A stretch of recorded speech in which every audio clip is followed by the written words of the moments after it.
Assalamualaikum warahmatullahi wabarakatuh. Baik, kita akan bahas mengenai vitamin. Ya, Anda pasti sudah tahu vitamin. Ada banyak sekali vitamin ya. Ada vitamin C, vitamin B kompleks, vitamin A, vitamin D, vitamin E, dan vitamin K. Kita akan kupas satu-satu masing-masing vitamin ini. Oke, bisa Anda lihat. Ini merupakan jalur metabolisme tubuh manusia. Sangat kompleks ya. Ada metabolisme karbohidrat, lemak, kemudian nukleotida, xenobiotik, asam amino, ya, kemudian vitamin, biosintesis, secondary metabolit, ada metabolisme energi, metabolisme lemak, banyak sekali jalur-jalur metabolisme, ya. Nah, kebanyakan jalur-jalur ini membutuhkan vitamin sebagai kofaktornya. Selain dari ini, ya, metabolisme, kofaktor, dan vitamin itu sendiri. Ya, jadi untuk vitamin ini banyak berperan dalam proses metabolisme di dalam tubuh manusia. Baik, vitamin awalnya penulisannya adalah vitamin, yaitu vita dan amin. Vita artinya hidup dan amin artinya mengandung unsur nitrogen. Namun ternyata setelah diteliti bertahun-tahun, tidak semua vitamin mengandung unsur nitrogen atau unsur amin, sehingga namanya diganti bukan vitamin lagi, tapi menjadi vitamin. Nah, vitamin itu sendiri merupakan suatu senyawa organik yang vital dan terdapat dalam jumlah yang kecil dalam bahan makanan, namun sangat penting peranannya bagi beberapa fungsi tertentu tubuh untuk menjaga kelangsungan kehidupan serta pertumbuhan tubuh. Jadi, walaupun vitamin diperlukan oleh tubuh kita dalam jumlah yang sedikit, namun kalau sampai tidak ada, ya, atau sampai kita kekurangan, maka akan mempengaruhi kelangsungan kehidupan bahkan pertumbuhan kita. Fungsi vitamin secara umum, ya, merupakan bagian dari koenzim yang berperan dalam metabolisme lemak, protein, dan karbohidrat. Di mana koenzim merupakan kofaktor non-protein yang dibutuhkan enzim untuk fungsi katalitiknya. Jadi kalau sampai tidak ada vitamin, ya, enzim tidak bisa memerankan fungsinya sebagai katalisator. Kemudian mempertahankan fungsi berbagai jaringan tubuh, mempengaruhi pertumbuhan dan pembentukan sel-sel baru, membantu membuat zat-zat tertentu di dalam tubuh, ya, dan vitamin sebagian dalam bentuk provitamin. Baik, klasifikasi vitamin berdasarkan kelarutannya ada dua, yaitu vitamin larut air dan vitamin larut lemak. Vitamin larut air terdiri atas vitamin B kompleks dan vitamin C, sedangkan vitamin larut lemak terdiri atas vitamin A, vitamin D, vitamin E, dan vitamin K yang akan kita kupas satu persatu pada video ini. Baik, ini adalah struktur vitamin larut air. Ada vitamin B kompleks dan vitamin C. Struktur vitamin yang larut air banyak mengandung unsur OH atau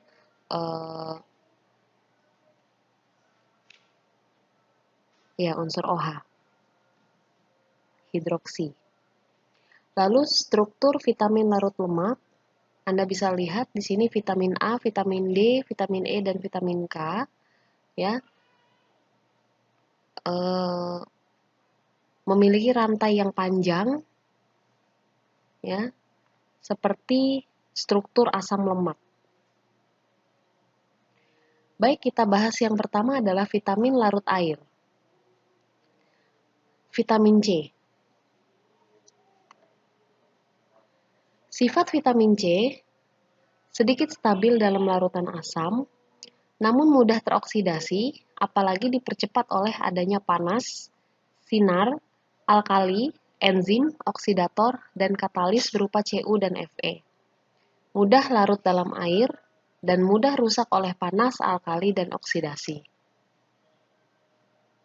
Berikut adalah makanan-makanan yang banyak mengandung vitamin C, ya, jeruk, kemudian buah-buahan kuning, ya,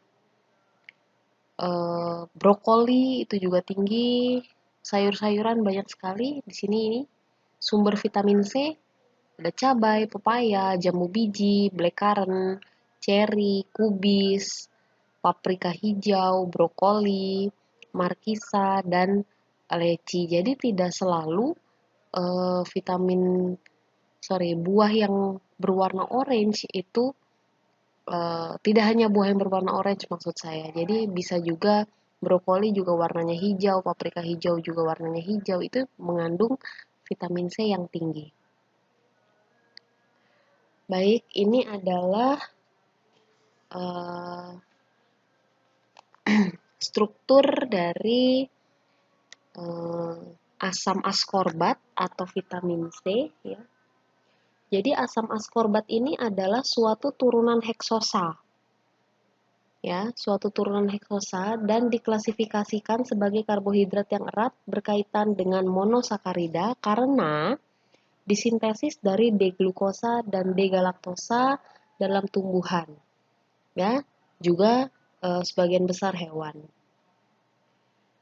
Jadi vitamin C ini terdapat dalam dua bentuk, yaitu L-askorbat, ini L-asam askorbat, kemudian dan L-dehidroasam askorbat. Ya, L-asam askorbat ini merupakan bentuk tereduksinya, sedangkan L-dehidroaskorbat ini adalah bentuk teroksidasinya.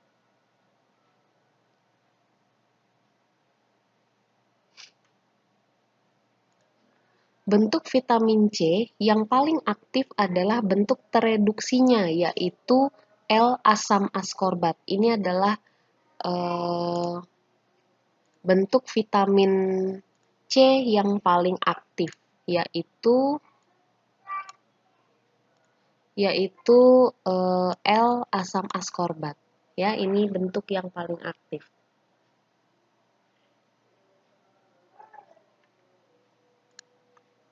Kemudian, nah ini, struktur dengan keaktifan sebagai vitamin C ada di struktur L-asam askorbat dan L-dehidroasam askorbat. Tetapi yang memiliki keaktifan paling tinggi adalah bentuk tereduksinya.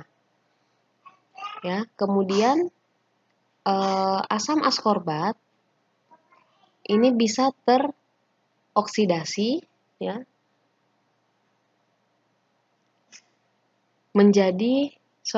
tereduksi menjadi asam dehidroaskorbat yang kemudian menjadi asam diketogulonat atau diketogulonic acid, ya. Nah, kalau bentuknya sudah seperti ini, ya, di mana putus cincinnya,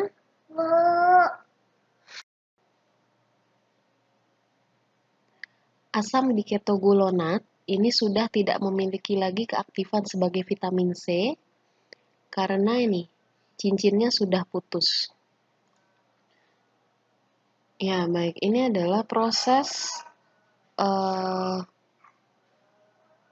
breakdown vitamin C, ya, dari asam askorbat, kemudian menjadi askorbat, lalu menjadi dehidroaskorbat, asam dehidroaskorbat, kemudian ini terjadi pemutusan cincin hidrolitik, ya, menjadi 2,3 diketo L-gulonic acid, ya. Kemudian menjadi breakdown products berupa oksalat, treonat, dan lain-lain yang kemudian dimetabolisme oleh tubuh. Fungsi vitamin C yaitu sebagai antioksidan, berperan dalam pembentukan kolagen, mempermudah absorpsi Fe dan juga kalsium, metabolisme fenilalanin tirosin, asam folat, asam folinat, steroid, dan hormon steroid, menghambat arteriosklerosis, dan memelihara alfa-tokoferol. Jadi, dari vitamin satu dengan vitamin lainnya ternyata juga memiliki satu kesatuan fungsi.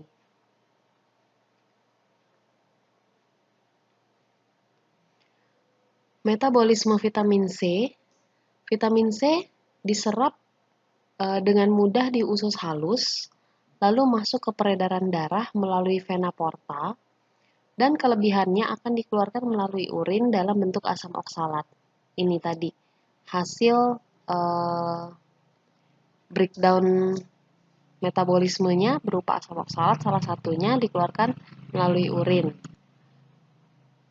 Konsumsi lebih dari 100 mg per hari, kelebihannya akan dikeluarkan sebagai asam askorbat atau karbon dioksida melalui pernapasan.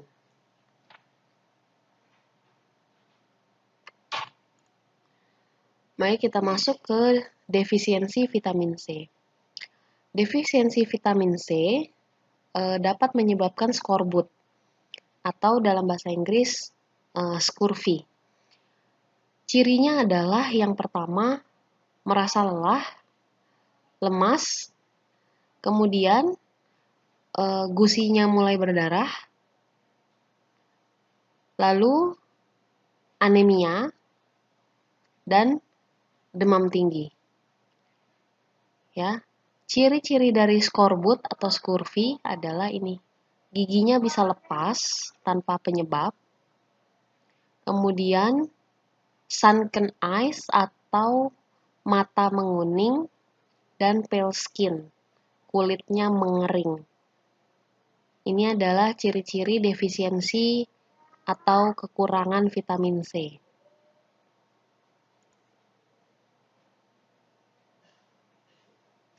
Selanjutnya kita masuk ke dalam vitamin B kompleks. Vitamin B kompleks terdiri atas tiamin atau vitamin B1, riboflavin, vitamin B2, niacin atau asam nikotinat, vitamin B3, piridoksin atau piridoksal, vitamin B6, asam patotenat, vitamin B5, biotin, vitamin B7, folasin atau asam folat, vitamin B9, dan cyanokobalamin, vitamin B12. Berikut merupakan bahan-bahan makanan yang mengandung vitamin B kompleks. Seperti vitamin B1 ini ada di ikan salmon, kacang-kacangan, di seafood. Kemudian vitamin B2 itu ada di jamur, daging, hati sapi, kacang-kacangan, sayur bayam. Vitamin B3 itu ada di ayam, kacang merah, kemudian paprika, jamur. Vitamin B6 ada di pisang, alpukat, kentang, daging, ayam, kemudian hati sapi, kedelai, dan kacang-kacangan lain. Kemudian makanan selanjutnya yang mengandung asam folat tinggi, hati sapi, sayur-sayuran hijau seperti brokoli, kale, ya, kacang-kacangan, almond, kemudian walnut, stroberi buahnya, ada jeruk, pisang, ya. Kemudian vitamin B12 di sini ada seafood, daging, hati sapi, ya, ikan salmon. Dan yang paling gampang dapat dari vitamin B12 ini adalah dari tempe. Ya, karena produk fermentasi alami itu mengandung vitamin B12, ya, seperti tempe, mudah sekali mendapatkan vitamin B12. Kemudian biotin itu ada di hati sapi, di keju, ya, sarden, kembang kol, buncis, dan kacang-kacangan. Baik, kita masuk ke masing-masing vitamin B kompleks itu. Yang pertama adalah tiamin. Tiamin memiliki fungsi sebagai koenzim dalam metabolisme karbohidrat, lalu membantu fungsi jantung dan sistem peredaran darah, membantu daya kerja otak dan sistem syaraf, berupa kristal putih berbau seperti kamir, stabil panas tetapi tidak tahan oksidasi, dan aktivitasnya bisa dirusak oleh sulfur, ya, unsur es. Ini merupakan struktur dari tiamin, ya. Jadi tiamin ini ciri khasnya adalah mengandung unsur nitrogen atau unsur amin NH.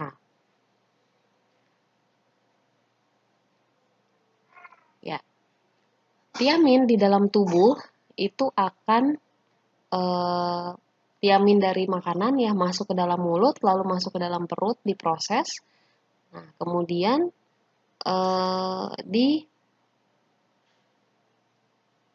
diserap pada usus halus, ya, masuk ke dalam aliran darah untuk dibawa ke sel dan dibawa ke sel otak.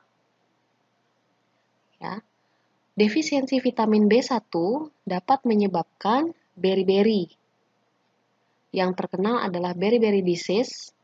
Cirinya adalah kalau kita pegang anggota tubuh kita, ya, tidak bisa kembali lagi. Jadi masuk gitu. Kemudian gagal jantung, ya, kesulitan bernafas, depresi, kehilangan memori, disfungsi otak, ya, anoreksia, tidak bisa menerima makanan, ya, dan kelemahan tungkai kaki misalkan, ya, kelemahan tungkai tulang. Lalu yang kedua adalah riboflavin. Riboflavin merupakan komponen koenzim flavin mononukleotida dan flavin adenin dinukleotida. Strukturnya mirip gula ribosa, berperan penting dalam metabolisme energi, membentuk sel darah merah dan antibodi, stabil terhadap panas, oksidasi dan asam, mudah rusak oleh cahaya dan sinar UV, larut dalam air dan tidak stabil dalam suasana basah. Jadi ini riboflavin ini adalah bagian dari flavin adenin nukleotida atau FAD, ya. Ini rantai yang panjang ini adalah FAD, lalu ini adalah FMN, dan ini adalah riboflavinnya itu sendiri. Jadi riboflavin itu memiliki yang khasnya adalah ini, rantai samping ribitil. Ya, rantai samping ribitil. Baik. Riboflavin di dalam tubuh, ya. Makanan yang mengandung riboflavin masuk ke dalam mulut lalu diproses dalam pencernaan, lalu masuk ke dalam usus halus, dan dari usus halus ini masuk ke dalam aliran darah, lalu ditransfer ke liver, dari liver ditransfer ke sel-sel tubuh yang membutuhkan. Dan defisiensi dari riboflavin yang pertama menyebabkan neurological disorder. Kemudian ada penglihatan berkurang, katarak, ya. Lalu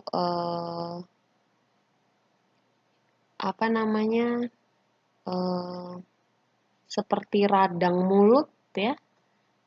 Kelelahan, fatigu, sakit kepala, anemia, ya, dan gangguan pertumbuhan. Lalu bisa juga ditandai dengan inflamasi pada kulit, ya. Jadi kulitnya itu kasar, merah, dan kering.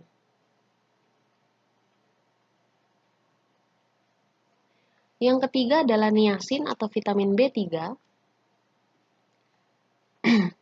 Niacin merupakan vitamin B kompleks yang larut air, tahan panas, asam, alkali, dan cahaya. Juga tahan oksidasi. Kemudian rasanya agak pahit. Dalam tubuh manusia dan hewan berbentuk amida. Dan dalam bentuk tumbuhan berbentuk nikotinat. berperan dalam metabolisme karbohidrat, lemak, dan protein, dapat disintesis oleh bakteri dalam usus. Ya.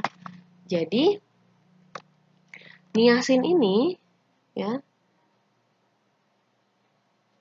memiliki struktur, ada unsur N-nya di sini.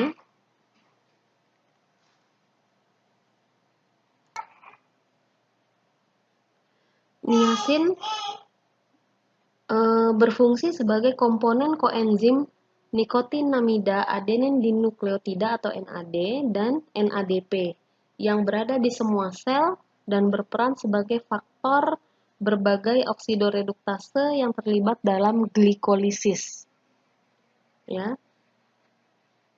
Kemudian niacin ini juga mudah diserap di usus kecil.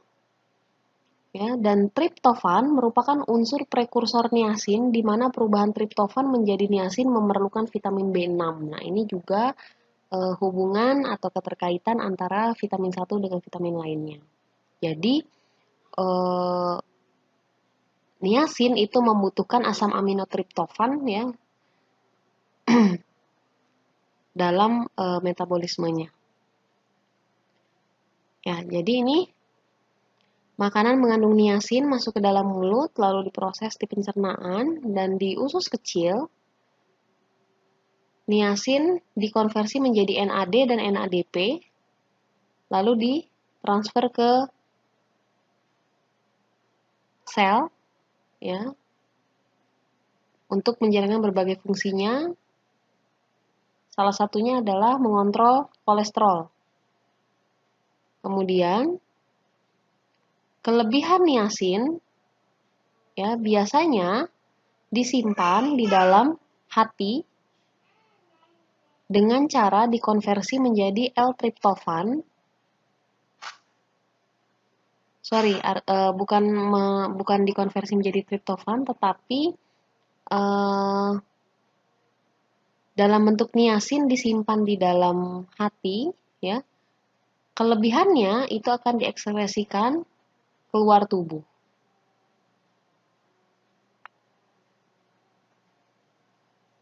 Jadi niacin itu juga bisa disintesis di dalam hati, ya, dalam bentuk triptofan, kemudian dikonversi menjadi niacin. Di mana konversi dari triptofan menjadi niacin membutuhkan tiamin, riboflavin, dan piridoksin. Kekurangan vitamin B3 atau niacin memiliki ciri-ciri dermatitis atau peradangan kulit, depresi, mual, perubahan mood, semacam sariawan seperti itu ya, demensia atau lupa, diare, dan lesi atau luka pada kulit. Lalu selanjutnya adalah asam pantotenat, di mana asam pantotenat berfungsi sebagai koenzim A dan berfungsi dalam metabolisme karbohidrat. Sifatnya stabil pada pH 5 sampai 5,7. Maksudnya 5,5 sampai 7. Cepat terhidrolisis dalam asam kuat dan kondisi alkali, labil dalam pemanasan kering, larutan asam dan alkali panas. Ini merupakan struktur dari asam pantotenat. Ya, ini dalam bentuk 3D-nya. Dilihat dari strukturnya, asam pantotenat merupakan suatu derivatif dimetil dari asam butirat yang berkaitan dengan beta-alanin. Ya, vitamin ini mengikat fosfat dan membentuk 4-fosfopantotenin dan koenzim A, yaitu bentuk aktif dari asam pantotenat. Jadi bentuk aktif asam pantotenat ini adalah 4-fosfopantotenin. Makanan yang mengandung asam pantotenat akan diproses di dalam mulut, lalu di pencernaan, lalu pada usus kecil ini ditransfer ke dalam sel, sama seperti yang sebelum-sebelumnya, Nah, peranannya adalah ya banyak sekali ini untuk sel darah merah, kemudian untuk hormon, neurotransmitter ya dan lain sebagainya. Lalu kekurangan vitamin B5 akan menyebabkan fatigu atau kelelahan, depresi, insomnia, sakit perut, mual, ya, kaki seperti terbakar, ya, dan kram otot. Lalu vitamin B6 secara struktural dia memiliki 3 bentuk yaitu piridoksin, piridoksamin, dan piridoksal. Piridoksin bersifat stabil terhadap pemanasan alkali atau asam. Sensitif terhadap sinar, terutama sinar ultraviolet ketika berada dalam larutan alkali. Piridoksal dan piridoksamin secara cepat akan rusak ketika diekspos udara, panas, dan sinar. Ketiganya sensitif terhadap UV ketika berada di luar larutan netral atau alkali. Piridoksamin dalam bahan pangan bersifat sensitif terhadap pengolahan, jadi mudah hilang. Ya, vitamin B6 yang masuk ke dalam tubuh akan diproses di dalam pencernaan, kemudian masuk ke dalam usus kecil untuk ditransfer ke sel ya yang digunakan untuk proses metabolisme. Kekurangan vitamin B6 atau piridoksin ya itu akan menyebabkan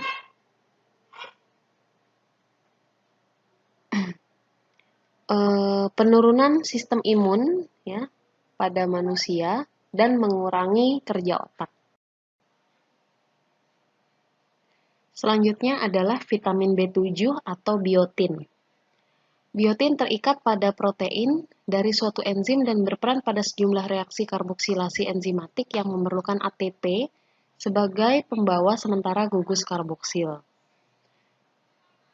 Jadi, biotin ini berperan dalam transkripsi DNA, replikasi dan interkasi protein. Ini sangat penting ini biotin ini. Berdasarkan strukturnya, di sini Anda bisa lihat, biotin adalah suatu asam monokarboksilat yang terdiri atas cincin imidazol yang bersatu dengan cincin teta hidrotiofen dan memiliki rantai samping asam valerat. Biotin diperlukan untuk karboksilasi propionil-CoA menjadi metil-malonil-CoA serta dalam perubahan pirufat menjadi oksaloasetat.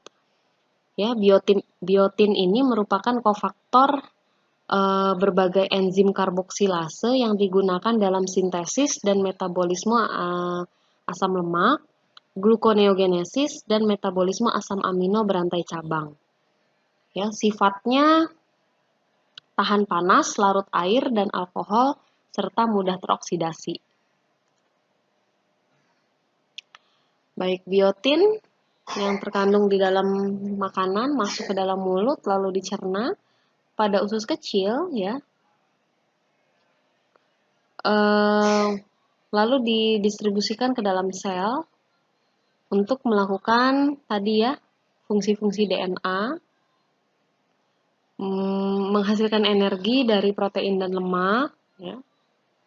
Nah ini, jadi biotin itu tidak selalu diperoleh dari konsumsi, tetapi sebagian besar justru disintesis oleh bakteria di dalam usus manusia.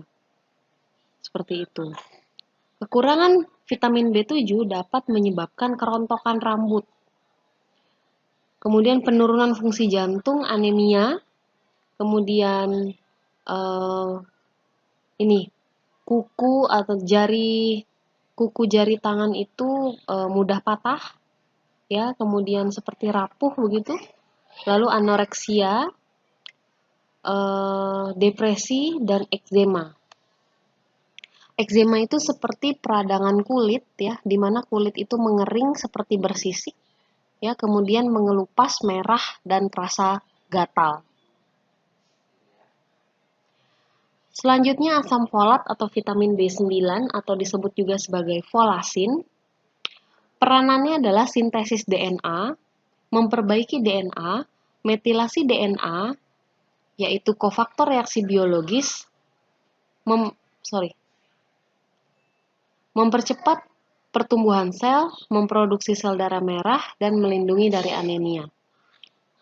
Karena fungsinya sangat penting dari pembentukan DNA, maka asam folat ini sangat diperlukan oleh ibu yang sedang mengandung atau ibu hamil.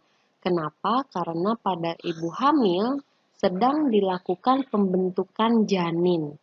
Ya, seperti itu.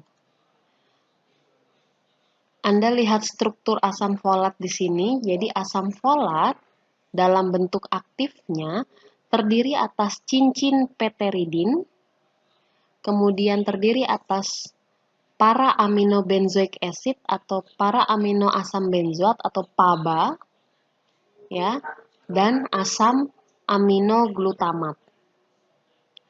Sehingga bentuk aktif dari asam folat ini adalah ini. Asam pteroat glutamat. Ya. Ini bentuk aktif dari asam folat.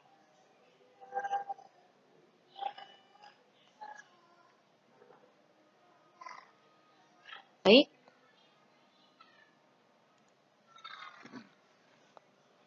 Folat di dalam makanan terdapat sebagai poliglutamat yang harus dihidrolisis terlebih dahulu menjadi monoglutamat di dalam mukosa usus halus sebelum ditransportasi ke dalam sel usus halus. Kemudian folat di dalam sel diubah menjadi ini, tetrahidrofolat, yaitu 5-metil tetrahidrofolat dan dibawa ke hati untuk disimpan. Tetrahidrofolat kemudian bereaksi dengan enzim poliglutamat sintetase untuk membentuk kembali poliglutamil folat yang kemudian berikatan dengan bermacam enzim lainnya dan melakukan sebagian besar fungsi metabolik di dalam tubuh.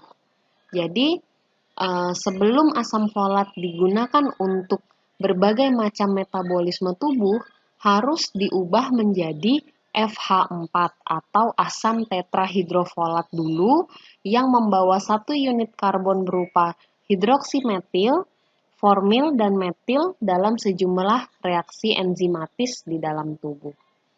Nah, kekurangan asam folat di dalam tubuh akan menyebabkan anemia, kemudian kelainan jantung, diare, kulit kering, lidah memerah, anoreksia dan kehilangan berat badan.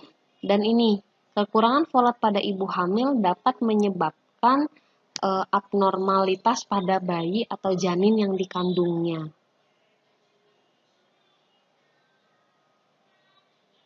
Kemudian vitamin B kompleks yang terakhir adalah cyanokobalamin atau vitamin B12. Berdasarkan strukturnya, Anda bisa lihat di sini, vitamin B12 mengandung unsur kobalt, makanya diberi nama cyanokobalamin. Vitamin B12 dapat disintesis oleh mikroorganisme, oleh karena itu sudah saya katakan tadi bahwa vitamin B12 dapat kita peroleh secara alami dari tempe. Kemudian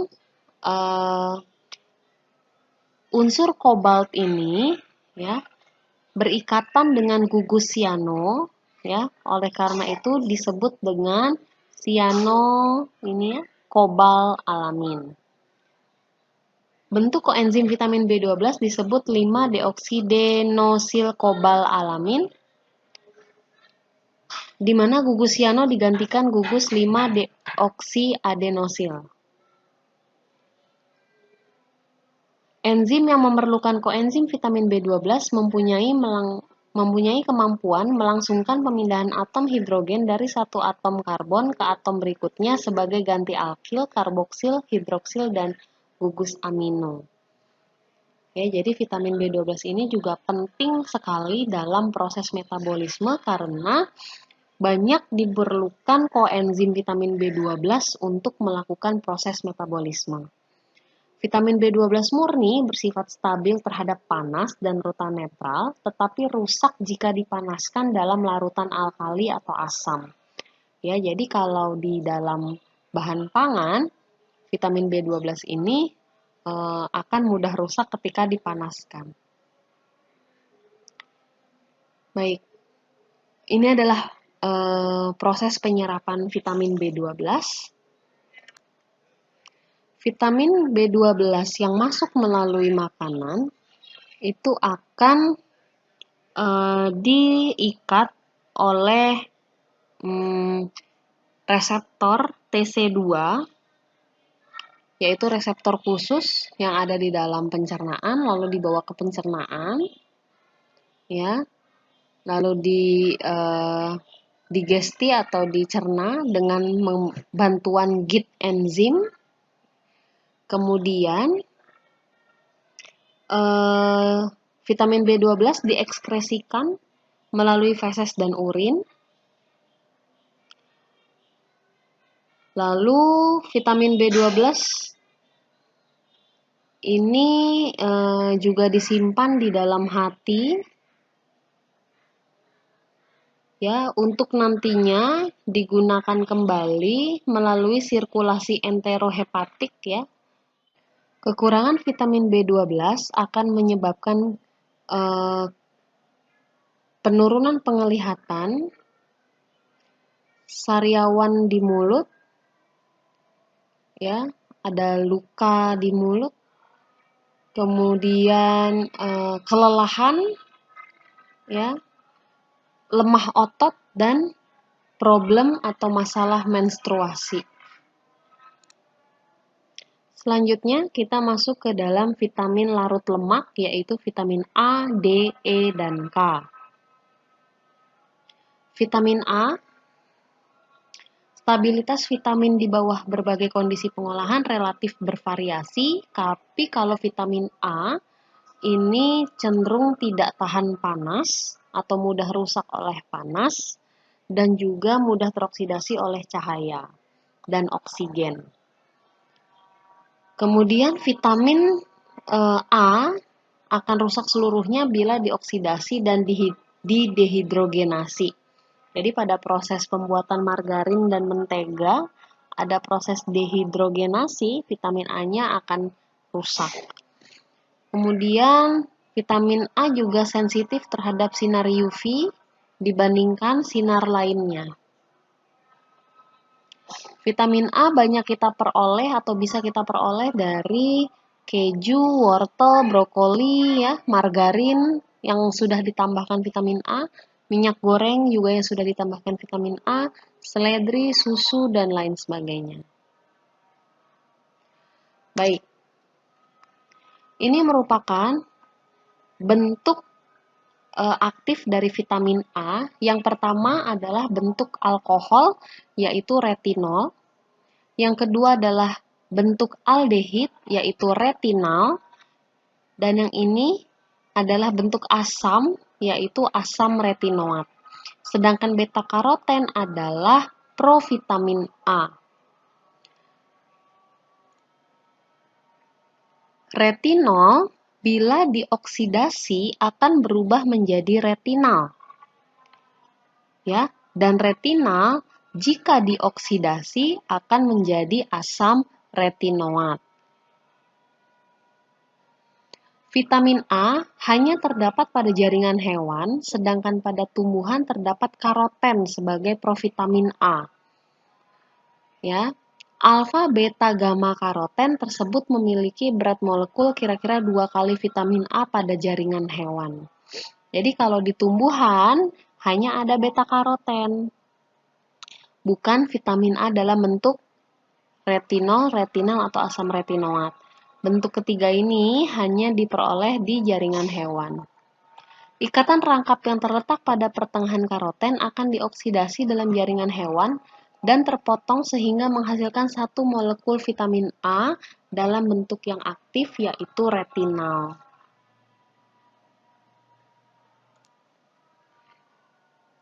Jadi, bentuk vitamin A yang aktif hanya dapat diperoleh dari pangan hewani, sedangkan pangan nabati mengandung karotenoid yang berupa prekursor atau provitamin A, yaitu beta-karoten. Beta-karoten itu ada dalam bentuk alfa, beta, dan gamma. Ya, sedangkan beta-karoten adalah bentuk provitamin A yang paling aktif, yang terdiri atas dua retinol yang saling berkaitan.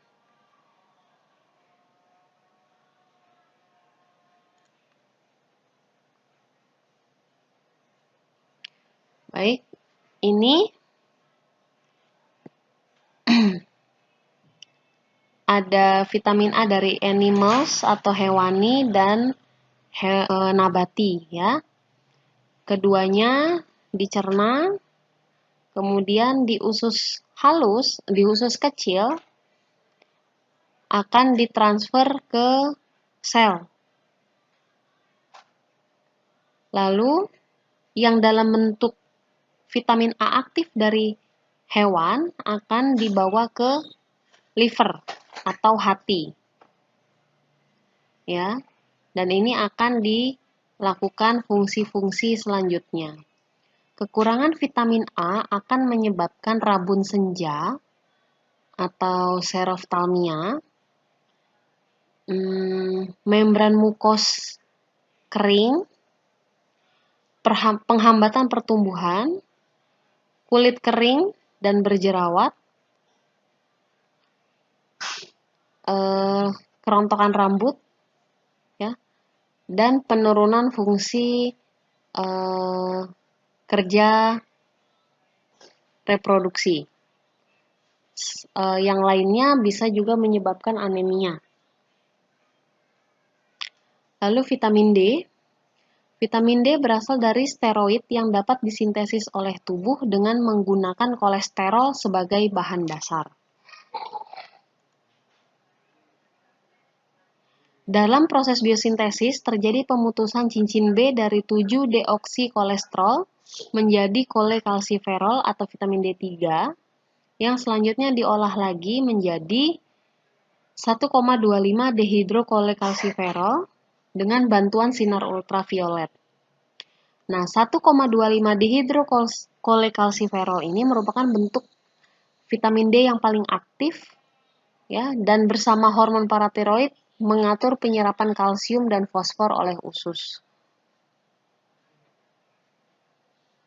Vitamin D banyak ditemukan di ikan, di sarden, keju, jamur, susu, telur, ya, dan lain sebagainya. Nah, oleh karena itu, mengapa kita wajib berjemur? Ya, karena ini sinar matahari akan membantu proses pembentukan vitamin D3 dan D2. Ini ya. Vitamin D3 atau kolekalsiferol dibentuk di dalam kulit oleh sinar matahari atau sinar ultraviolet dari 7-dehidrokolesterol. Jadi 7-dehidrokolesterol ini memang sudah ada di dalam tubuh kita, terutama di kulit kita. Jadi dengan bantuan sinar matahari, ya, maka akan diubah menjadi vitamin D3. Sinar matahari juga dapat mengubah vitamin D3 menjadi bahan yang tidak aktif.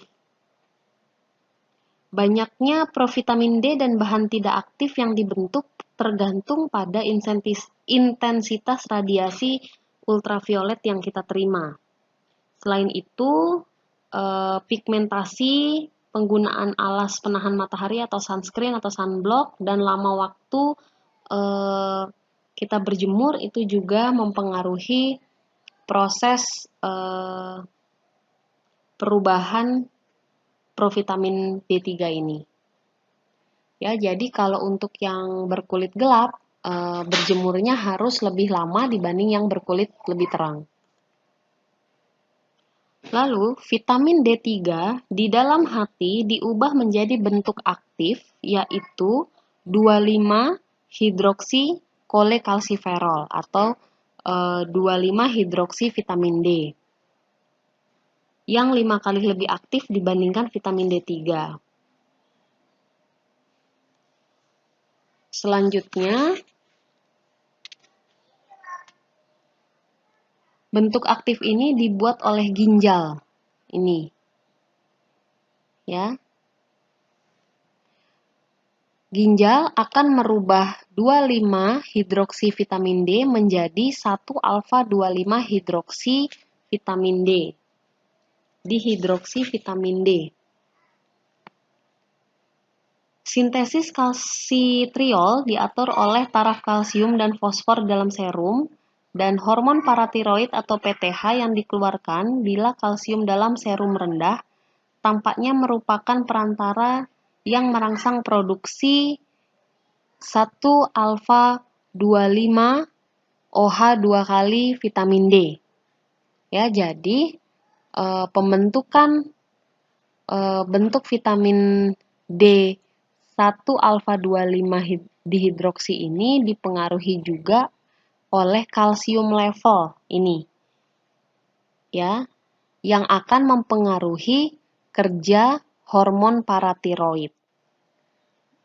Kemudian 1-alfa-25 dihidroksivitamin D ini akan diteruskan ke tulang, ya, dia akan memperkuat tulang, kemudian dibawa untuk diabsorpsi di dalam pencernaan. Vitamin D akan meningkatkan absorpsi kalsium. Sedangkan jalur ini adalah dari suplemen vitamin D dan dari makanan, ya, ini tanpa melalui sinar matahari seperti itu, ya, langsung diproses oleh hormon, ya, di dalam pencernaan kita, lalu masuk ke dalam sel, ya. Kelebihannya pun akan disimpan di liver atau hati. Nah, ini ya, tadi 7 dehidrokolesterol ini ada di dalam tubuh kita, di kulit. Kemudian dengan bantuan sinar matahari diubah menjadi provitamin D3, lalu diubah lagi menjadi kolekalsiferol atau vitamin D3, dan diubah terakhir menjadi kalsitriol atau 1,25 dihidroksikolekalsiferol yang menjadi lebih aktif. Kekurangan vitamin D dapat menyebabkan depresi, kemudian sirkulasi jantung menurun, ya, bisa jadi terkena serangan jantung, kemudian mempengaruhi juga ke respiratori atau pernafasan, ya, asma, lalu diabetes tipe 1, karena pankreas juga terganggu, lalu akan mempengaruhi tulang, yang akan menyebabkan riketsia pada anak-anak dan osteomalacia atau osteoporosis pada orang dewasa. Kemudian vitamin E atau tokoferol. Tokoferol bersifat labil pada proses perebusan asam tanpa adanya oksigen dan juga akan stabil terhadap visible light atau sinar tampak. Tidak stabil pada suhu kamar dengan adanya oksigen, alkali, garam feri, dan ketika terekspos pada sinar ultraviolet. Pada proses penggorengan deep fat frying, tokoferol juga bisa hilang, ya, karena terjadi oksidasi.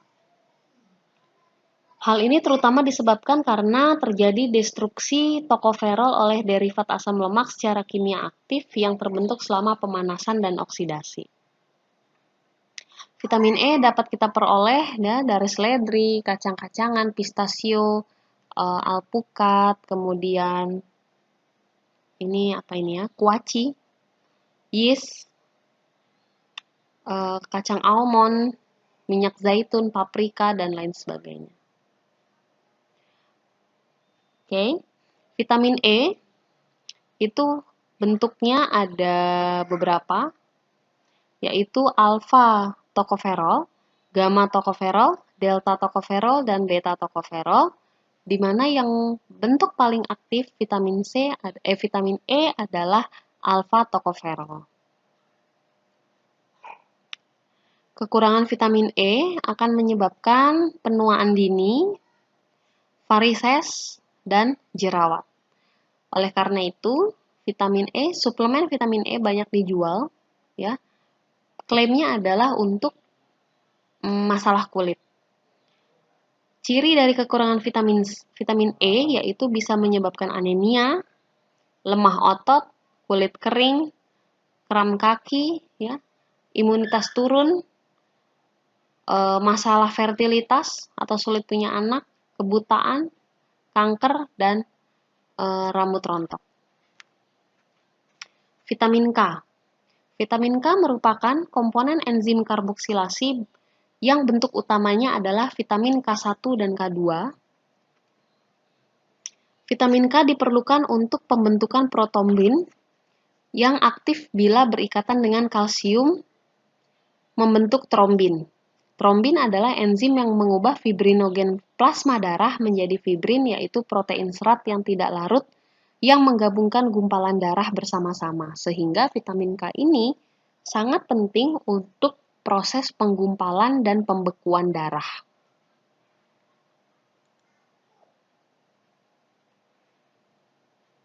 Vitamin K dapat diperoleh dari kale, kiwi, ya. Ini sayur-sayuran hijau itu banyak mengandung vitamin K, asparagus, brokoli, okra, ya, selada air, dan lain sebagainya.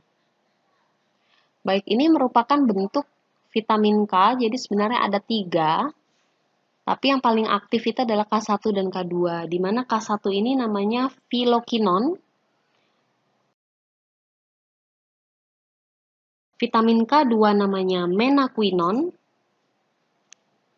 dan vitamin K2 selanjutnya adalah menaquinone 7. Kalau vitamin K3 itu namanya menadion, tapi yang paling banyak di makanan adalah vitamin K1 dan K2. K1 ini banyak di sayur-sayuran hijau, K2 itu di telur, ya. Ada juga di ini namanya natto. Ini adalah makanan fermentasi kedelai, ya, khas dari Jepang dan Cina. Ini merupakan struktur dari vitamin K. Ya, pada vitamin K ini akan membantu proses pembekuan dan penggumpalan darah. Ya, ini ya vitamin K. Jadi kalau vitamin K-nya tidak ada atau sedikit, maka penggumpalan darah tidak bisa dilakukan, maka bisa terjadi pendarahan. Nah, ini vitamin K, kekurangan vitamin K pada bayi. Akan terjadi biru-biru atau ungu seperti ini. Ini adalah pendarahan. Jadi darahnya itu tidak bisa digumpalkan. Oleh karena itu, bayi yang baru lahir itu harus disuntik vitamin K karena di dalam ASI tidak mengandung vitamin K dan bakteri pada usus bayi belum mampu menghasilkan vitamin K. Sehingga bayi harus disuntik vitamin K sesaat setelah ia lahir. Lalu kekurangan vitamin K pada orang dewasa itu bisa menyebabkan pendarahan, contohnya pendarahan di gusi atau mulut. Nah, ini yang sedang kita alami saat ini, yaitu sedang melawan virus, ya, yaitu coronavirus disease 19, ya. Bisa dicegah pemaparan COVID ini, yaitu dengan mempertahankan imunitas tubuh, berjemur, dan konsumsi multivitamin. Terutama vitamin C dan vitamin D. Anda buka lagi apa fungsi vitamin C dan vitamin D, apa hubungannya ke melawan virus ini. Dan pastinya di rumah saja, ya, tidak keluar, mengurangi resiko pemaparan virus COVID-19. Ini adalah tabel sensitivitas dari vitamin, ya. Semakin banyak plusnya, maka semakin sensitif, semakin sedikit plusnya, semakin tahan. Contohnya, vitamin A sensitif terhadap cahaya, bahan pengoksidasi, tetapi tidak terlalu sensitif atau tahan terhadap agen reduksi, kelembaban, dan alkali. Seperti itu. Kandungan di dalam bahan makanan sangat bervariasi, baik itu sifat intrinsik maupun ekstrinsiknya, dan penyebab terjadinya penurunan kadar vitamin dalam proses pengolahan biasanya terjadi karena proses pemotongan, pencucian, penggilingan, blanching atau blansir, dan penambahan bahan-bahan kimia. Terima kasih atas perhatiannya. Assalamualaikum warahmatullahi wabarakatuh. Selamat belajar, tetap semangat, dan di rumah aja.